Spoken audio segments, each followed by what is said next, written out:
Hi dear friends, അസ്സലാമു അലൈക്കും. Welcome back to my channel.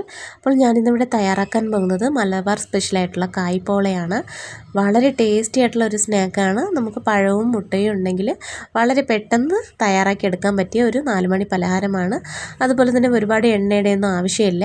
അപ്പോൾ വീഡിയോയിലോട്ട് പോകുന്നതിന് മുന്നേ എൻ്റെ ചാനൽ ആദ്യമായിട്ട് കാണുന്നവരുണ്ടെങ്കിൽ പ്ലീസ് ഒന്ന് സബ്സ്ക്രൈബ് ചെയ്തേക്കണേ. തൊട്ടടുത്തുള്ള കുഞ്ഞ് ബെല്ലൈക്കണിൽ ഓൾ എന്നുള്ള ഓപ്ഷൻ കൂടി ക്ലിക്ക് ചെയ്താലേ ഞാനിടുന്ന വീഡിയോസിൻ്റെ നോട്ടിഫിക്കേഷൻ നിങ്ങൾക്ക് പെട്ടെന്ന് തന്നെ കിട്ടുകയുള്ളൂ. ഇത് തയ്യാറാക്കാൻ വേണ്ടിയിട്ട് 2 പഴുത്ത ഏത്തൻ പഴമാണ് ഞാൻ എടുത്തിട്ടുള്ളത്. അപ്പോൾ ഇത് തൊലിയൊക്കെ കളഞ്ഞിട്ട് നമുക്ക് ചെറിയ പീസായിട്ട് ഇതുപോലെ ഒന്ന് കട്ട് ചെയ്തെടുക്കാം. ഇനി അടുത്തതായിട്ട് ഒരു പാൻ അടുപ്പത്തേക്ക് വെച്ച് കൊടുത്തിട്ടുണ്ട്. അതൊന്ന് ചൂടായി വന്നതിന് ശേഷം അതിലേക്ക് 1 സ്പൂൺ നെയ്യ് ഒഴിച്ച് കൊടുക്കാം. എന്നിട്ട് ഇതിലേക്ക് ഒരു പിടി കാഷ്യൂനട്ടാണ് ചേർത്ത് കൊടുക്കുന്നത്. അപ്പോൾ അതൊന്ന് റോസ്റ്റായിട്ട് വരുന്ന സമയത്തേക്ക് നമുക്കിതിലേക്ക് ഉണക്കമുന്തിരിയും കൂടി ഒന്ന് ചേർത്ത് കൊടുക്കാം. അപ്പോൾ അതൊന്ന് റോസ്റ്റായിട്ട് വന്ന സമയത്ത് ഒരു സൈഡിലേക്ക് മാറ്റിയിട്ട് ഞാൻ ഉണക്കമുന്തിരിയും കൂടി ചേർത്ത് കൊടുത്തിട്ടുണ്ട്. എന്നിട്ട് നമുക്കിതൊരു പാത്രത്തിലേക്ക് കോരി മാറ്റാം. അടുത്തതായിട്ട് ഇതേ നെയ്യിൽ തന്നെ നമുക്ക് കട്ട് ചെയ്ത് വെച്ചിരിക്കുന്ന ഏത്തൻ പഴവും കൂടി ചേർത്തിട്ട് ഒന്ന് വഴറ്റി കൊടുക്കാം. ഒരുപാട് പഴുത്തു പോകാത്ത പഴം വേണം നമ്മൾ ഇതിന് വേണ്ടിയിട്ട് എടുക്കാൻ വേണ്ടി. അപ്പോൾ നന്നായിട്ടൊന്ന് വഴറ്റി കൊടുക്കാം. ഒരുപാട് വെന്തുടഞ്ഞു പോകണ്ട. ഇതിലേക്ക് ഞാൻ 1 സ്പൂൺ പഞ്ചസാരയും കൂടി ഒന്ന് ചേർത്ത് കൊടുക്കുന്നുണ്ട്. അപ്പോൾ അത് പഴമൊക്കെ നന്നായിട്ടൊന്ന് വഴറ്റിയെടുത്തിട്ടുണ്ട്. ഇത് നമുക്ക് വേറൊരു പാത്രത്തിലേക്ക് മാറ്റാം. അടുത്തതായിട്ട് ഒരു ബൗളിലേക്ക് 3 മുട്ടയാണ് എടുത്തിട്ടുള്ളത്. അപ്പോൾ നമുക്കിതൊന്ന് മിക്സ് ചെയ്ത് കൊടുത്തിട്ട് ഇതൊരു മിക്സിയുടെ ജാറിലേക്ക് മാറ്റി കൊടുക്കാം. നമുക്ക് മിക്സിയുടെ ജാറിലേക്ക് ചേർത്ത് കൊടുത്തിട്ട് എല്ലാം കൂടി ഒന്ന് പെട്ടെന്ന് തന്നെ ഒന്ന് അടിച്ചെടുക്കാം. അപ്പോൾ ആ 3 മുട്ടയും ഞാനൊരു മിക്സിയുടെ ജാറിലേക്ക് ചേർത്ത് കൊടുത്തിട്ടുണ്ട്. ഇനി ഇതിലേക്ക് മധുരത്തിന് ആവശ്യമായിട്ടുള്ള പഞ്ചസാര ചേർത്ത് കൊടുക്കാം. അപ്പോൾ ഞാനൊരു 6 ടേബിൾ സ്പൂൺ പഞ്ചസാര ചേർത്ത് കൊടുക്കുന്നുണ്ട്. മധുരത്തിന് ആവശ്യാനുസരണം ചേർത്ത് കൊടുത്താൽ മതി. പിന്നെ ഒരു 4 ഏലക്ക, ഒരു 1/4 കപ്പ് പാലും കൂടി ചേർത്ത് കൊടുക്കുകയാണ്.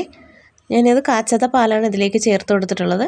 അപ്പോൾ ഇതെല്ലാം കൂടി നമുക്കൊന്ന് മിക്സിയുടെ ജാറിലേക്ക് ചേർത്ത് നന്നായിട്ടൊന്ന് അടിച്ചെടുക്കാം. എന്നിട്ട് ആ ബൗളിലേക്ക് തന്നെ ഈ അടിച്ച മിക്സ് ഒന്ന് ചേർത്ത് കൊടുക്കുകയാണ്. എന്നിട്ട് ഇതിലേക്ക് നേരത്തെ വഴറ്റി വെച്ചിരിക്കുന്ന നമ്മുടെ ഏത്തമ്പഴം ഉണ്ടല്ലോ, അതും കൂടി നമുക്കിതിലേക്ക് ചേർത്ത് കൊടുക്കാം. അപ്പോൾ നമ്മുടെ ആ കൂട്ട് റെഡി ആയിട്ടുണ്ട്. വളരെ സിമ്പിളാണ്. ആ പഴമൊക്കെ വഴറ്റിയെടുക്കുന്ന അത്രയും സമയം ആവത്തുള്ളൂ. അപ്പോൾ അതാ പെട്ടെന്ന് നമുക്കിതൊന്ന് മിക്സ് ചെയ്തിട്ട് നമുക്കിത് അടുപ്പിലേക്ക് മാറ്റാം.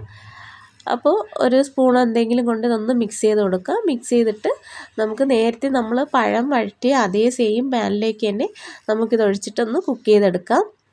അപ്പോൾ അതിലേക്ക് കുറച്ച് നെയ്യും കൂടി സ്പ്രെഡ് ചെയ്ത് കൊടുത്തിട്ടുണ്ട്. എന്നിട്ട് നമ്മൾ ഈ തയ്യാറാക്കി വെച്ചിരിക്കുന്ന ഈ മുട്ടയുടെയും പഴത്തിൻ്റെയും മിക്സ് നമുക്കിതിലേക്കൊന്ന് ഒഴിച്ച് കൊടുക്കാം. ഒഴിച്ച് കൊടുത്തിട്ട് ഒരു മീഡിയം ഫ്ലെയിമിൽ വെച്ചിട്ട് ഇതിങ്ങനെ ഒന്ന് നമുക്കൊരു 2 മിനിറ്റ് കുക്ക് ചെയ്തെടുത്തിട്ട് വേറൊരു പാൻ അടിയിലേക്ക് വെച്ച് കൊടുത്തിട്ട് നമുക്കിത് ലോ ഫ്ലെയിമിൽ വെച്ചിട്ട് ഒരു 10-15 മിനിറ്റ് ആകുമ്പോഴേക്കും ഇത് കുക്കായിട്ട് വരും. നമുക്ക് അപ്പോഴേക്കും ഇത് കുക്ക് ചെയ്തെടുക്കാം. അപ്പോൾ ഒരു 15 മിനിറ്റ് ആയിട്ടുണ്ട്. നമ്മുടെ കായ്പോള ഇവിടെ റെഡി ആയിട്ടുണ്ട്.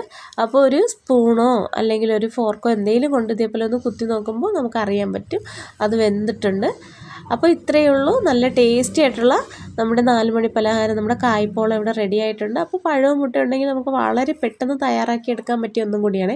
വേണമെന്നുണ്ടെങ്കിൽ ഇതിൻ്റെ പുറം ഭാഗവും കൂടി നമ്മൾ പാനിലേക്ക് ഇതുപോലെ ഒന്നിട്ടിട്ട് നമുക്ക് ഫ്ലിപ്പ് ചെയ്തിട്ടിട്ട് ഒന്ന് കുക്ക് ചെയ്തെടുക്കാം. ഇല്ലെങ്കിലും കുഴപ്പമില്ല. അപ്പം നമ്മുടെ അടിപൊളി ടേസ്റ്റി ആയിട്ടുള്ള കായ്പോള തയ്യാറായിട്ടുണ്ട്. അപ്പോൾ എല്ലാവരും ഇതേപോലെ ഒന്ന് തയ്യാറാക്കി നോക്കണം. ഞാനിത് ഫസ്റ്റ് ടൈമാണ് ഇത് തയ്യാറാക്കി നോക്കുന്നത്.